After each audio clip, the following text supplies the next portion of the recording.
ሰዎችዬ ሰላም ሰላም እንደምናችሁ ሁሉ አማን ሁሉ ተማም አካም ጅርታ ያጀረና ነጊያ ፈያ ኢጆሌ ፈያ አቲ ፈያ መኒኬ ፈያ ሰላም ናችሁ ወይ? እግዚአብሔር ሰላማችሁን ያብዛልኝ። ሰዎችዬ እንደምናችሁ ደህና ናችሁ ወይ?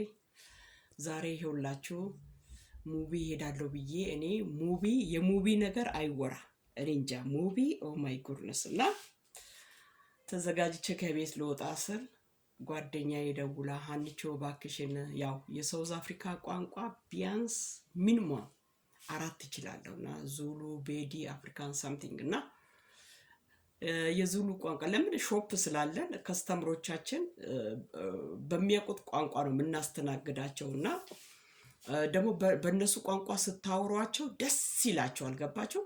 ያው ታውቃላችሁ እንዴት አድርጋችሁ ከስተምርን እንደማያዝ በቃ እና በቃ ዙሎቹን አፍሪካንስ ቤዲ በቃ በእነሱ ቋንቋ ነው የምንናገረውና ስለዚህ ሞር እኛ በጣም በቃ ወደኛ ሾፕ በቃ ይጎርፋሉ ማለት ነውና በጣም ሪስፔክት ነው የምናደርጋቸው። ስለዚህ ደግሞ እንዴት ነው የነሱን ቋንቋ የሚያወራ ሰው በጣም ነው የሚወዱት እና ስለዚህ ቋንቋ ስለሚችል ያው ከአንድም 2-3 ሾፕ ነበረን ያው ጆሃንስበርግ ጂፒ ስትሬስም ሆነ ሉባኮም ምናምን ብቻ ብዙ ቦታዎች አሉ እና ሉባኮም እንደዚህ ሾፕ አሉን እና የሀገሩን ቋንቋ ነው የምንናገረው። እንግሊዘኛ ሲወራ ሲያናግሯቸው አይወዱም።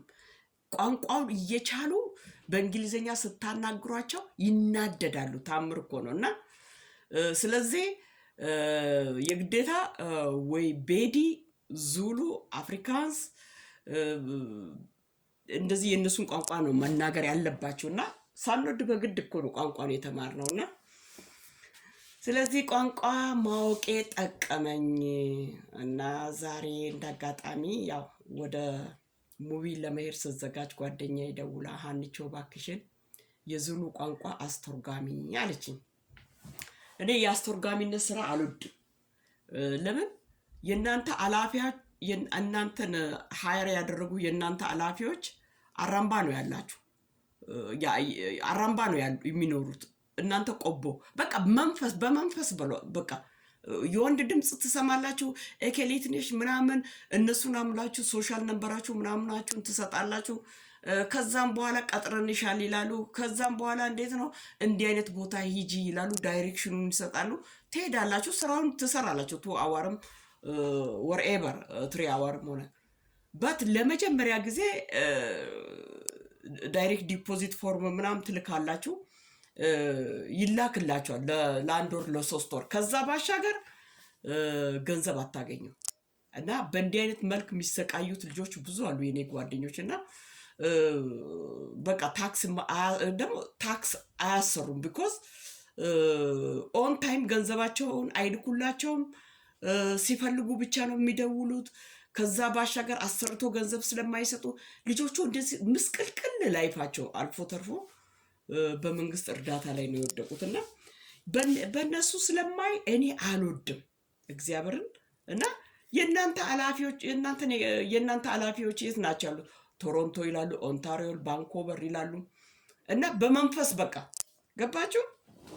እና እኔ ስለዚህ በእነሱ በጣም ስለምናደድ እኔ አልወድምና ኧረ ምንም ችግር የለም ዛሬ ቼክ ይሰጥሻል አለችኝ። ኦኬ ሄጄ ሰዎችዬ 2 ሰዓት እንትን ብዬ ቼኬን ይዤ መጣሁ እላቸዋለሁ። ገባችሁ? እና እንደዚህ ሌላ ጊዜም እንደዚህ በትርፍ ጊዜ ቼክ ከሰጡኝ የስ ግን እንዲህ አይነት ቦታ ነው ያለነው ምናምን ብሎ የኔን ኦል ኢንፎርሜሽንን ከወሰዱ በኋላ ለ1 ወር ለ2 ወር ከከፈሉ ከዛም በኋላ ኦል ላይፍ ነፃ ሶ ቦሪንግ ነው እና እንደዛ ነው እላቸዋለሁ። በተረፈ ሰዎችዬ እና በቀደምታ አብይ እዛ የቁልቢ አይ ቲንክ ሶ ወደ ቁልቢ ይጠጋል እንደ ያ ተራራው ፈርሶች ያሉበት ቦታ እኔ ልጅ ሆኜ ያው ክርስትና ምናምን ለገብርኤል ለማርያም ሰጠን የሚሉት ያው እናቶቻችን ስለዚህ የገብርኤል ልጅ ነሽ ትለኛለች እና ክርስትና የሰጠችው ለገብርኤል ነው። ስለዚህ በቃ ገብርኤል ሲደርስ የግዴታ እንድሄድ ቤተሰቦቻችን ሁሉ ገብርኤል ይሄዳሉና እኔ ደግሞ ቁልቢ ገብርኤል እመጣለሁ። ግን አጠገባችን እኮ ሐዋሳ እያለ እና በዛ ሰዓት አስራዎች ቤት ስለሆንኩኝ የቁልቢ ገብርኤል ተራራ ላይ ነው ያለው። ከሰዎች ሁሉ ተተኩሼ ነው እዛ ጋር የምገኘው። ምንም አይደክመኝም። እና አሁን በአሁኑ ሰዓት እነዛ ፈረሶች እንግዲህ በጣም ዘመናትን ያስቆጠሩ ፈረሶች ናቸው አሉና ተራራ ላይ የት እዛው ቁልቢ አካባቢ ነው የት ነው እነዛ ፈረሶች ያሉት? ተአምር እኮ ነው። ሄጄ ማየት እኮ እፈልጋለሁ። እና ግን ቪዲዮን ስመለከተው እዛ ተራራ ላይ ዛፍ የለ፣ ውሃ የለ፣ ምንጭ ነገር። ፈረሶቹ ምንድን ነው የሚበሉት? እና እዚህ ቁጭ ብዬ ለፈረሶቹ አሰብኩኝ ሰዎችዬና እንዲሁ ምንጭ ውሃ ነገር እዛ ጋር አለ። እንግዲህ ዙሪያው ገደል ነው። ፈረሶቹ ያሉ ተራራ ላይ ነው እና እውነት እና ስለዚህ እነዚህ ፈረሶችን እውነት በጣም መንከባከብ ነው። ለምን እንግዲህ በጣም ዘመናትን ያስቆጠሩ ናቸውና። ሌላው ደግሞ ምንድነው አሁን የአብይ ባለቤት ይሄ ማይኒንግ ቦታ ይሁን እንደዚህ በቃ ወደ ላይ ሲያዩ ደስ ይላል እንትኑ በቃ እዚህ ቁጭ ብዬ ማስበው ይሄ ነገር እንትኑ ተቆርጦ ወርቆ ቢወጋቸው ስላለው እና ቁልቁለቱን ደግሞ ሲወርዱ በቃ እና በጣም ነው እውነት በጣም እውነት እና አገራችን መታየት ያለበት ነገር ብዙ ነገር አለ እና ሰዎችዬ እኛ ሰላም አጣን፣ ፍቅር አጣን፣ አንድነት አጣን። ብንዋደድ እኮ ብንስማማ እውነት የኛ የኢትዮጵያ ሀብት እንኳን ለኛ ለዓለም ይተርፍ ነበረው። ስንት ወርቅ አለን፣ ነዳጅ አለን፣ ስንት ነገር አለን። እውነት ግን ሰላም የለም። ሰላም ማለት እንዴት ነው? እርስ በርስ ማለት ነው። ፍቅር የለም። እውነት ስምምነት ቢኖር እውነት እንኳን ለራሳችን ለዓለም ሕዝብ እንተርፋለን። እና ምንድን ነው ያለው ነገር ለእግዚአብሔር እኛ ኢትዮጵያኖችን በቃ ሀገራችን እንዴት ነው ይሄ ጉንተላው ምኑ ቀርቶ በቃ እንዲሁ ሰላም ፍቅር ቢኖር አንድነት ቢኖር በጣም እውነት እና እንኳን ለራሳችን ለዓለም ሕዝብ እንተርፋለን ሰዎችዬ።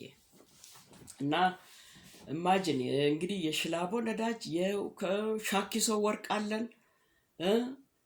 እንደገና ደግሞ ወደ አፋርም ድፍድፍ እንትን ብሏል። ድፍድፍ ነዳጅ አለ ተብሏል። ያው አለ ተብሏል ሳይባል በአይናችን አይተናል።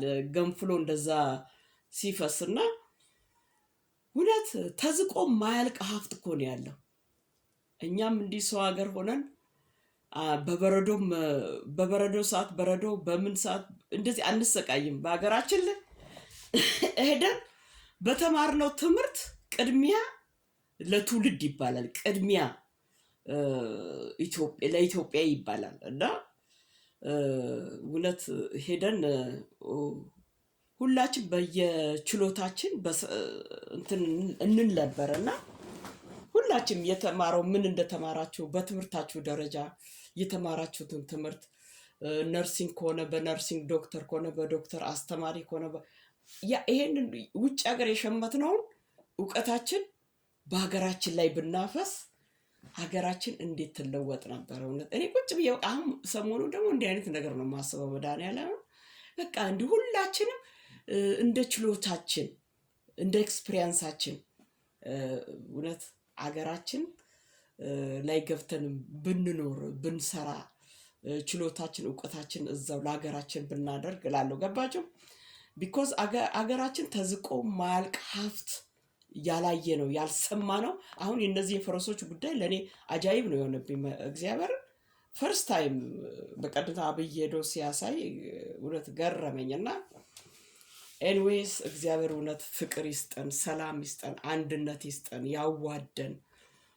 እርስ በርስ ጦርነት እንዲሁ በቃ ሁሉም እጅ ለእጅ ተያይዞ አብሮ እንዲሰሩ እንዲፋቀሩ በቃ እግዚአብሔር እውነት የሰላም ዝናብ ኢትዮጵያ ላይ ያዝንብላት። እና ሰሞኑን ጀስት ስለ ኢትዮጵያ ነገር ሳስበው በጣም እኛ ሀብታም ነን።